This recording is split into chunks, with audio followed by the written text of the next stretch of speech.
Le code secret que j'ai enseigné à ma fille lui a sauvé la vie 20 ans plus tard.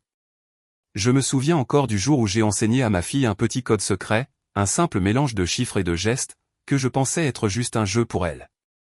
Elle avait à peine 7 ans, mais je voulais qu'elle comprenne l'importance de la prudence, de savoir se protéger sans avoir peur.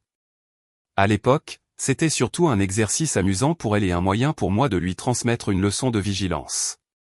Jamais je n'aurais imaginé que ce petit code, presque insignifiant, deviendrait 20 ans plus tard un véritable salut. 20 années ont passé. Ma fille était devenue une jeune femme indépendante, vive d'esprit et courageuse. Je suivais sa vie à distance, fière mais inquiète, comme le font tous les parents. Un matin, alors que je travaillais dans mon bureau, mon téléphone a vibré avec un appel d'un numéro inconnu. Une voix tendue s'est fait entendre à l'autre bout, racontant que ma fille était en danger, coincée dans une situation que je ne pouvais même pas imaginer. Elle avait été suivie et retenue contre sa volonté, et le temps était compté.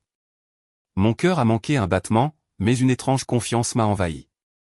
Je lui ai dit de suivre le code, exactement comme je le lui avais enseigné jadis. La voix au téléphone hésitait, mais elle comprenait. Les gestes, les chiffres, tout ce que nous avions répété des années auparavant surgissait dans son esprit. Je pouvais presque la voir, concentrée, appliquant chaque détail du code.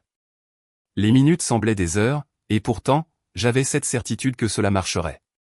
Elle a commencé à envoyer des signaux précis, des gestes imperceptibles mais efficaces, qui ont permis aux autorités de la localiser rapidement. Le code, ce petit secret transmis avec amour et précaution, s'est transformé en une clé qui a ouvert la porte à sa liberté. Quand j'ai entendu que les secours l'avaient retrouvée saine et sauve, je n'ai pas pu retenir mes larmes. Je réalisais que cette leçon d'enfant, cette précaution anodine, avait vraiment sauvé sa vie. Plus tard, elle m'a raconté ce qui s'était passé. La peur, la confusion, mais aussi la force intérieure que lui avait donné ce simple code. Elle avait su garder son calme, utiliser ce que je lui avais enseigné, et transformer une situation effrayante en un moment de courage et de lucidité. Pour moi, ce jour-là, toutes les années de vigilance, tous les conseils, tous les jeux pédagogiques que j'avais créés avaient trouvé leur sens. En repensant à cette expérience, je me suis rendu compte qu'enseigner la prudence, même à travers un simple jeu, peut devenir une arme silencieuse mais puissante. Mon cœur reste rempli de gratitude et de fierté, non seulement pour la force de ma fille, mais aussi pour ce lien unique que nous avons construit. Ce code secret, que je croyais être un simple jeu d'enfant, restera à jamais le symbole de notre connexion et de sa survie.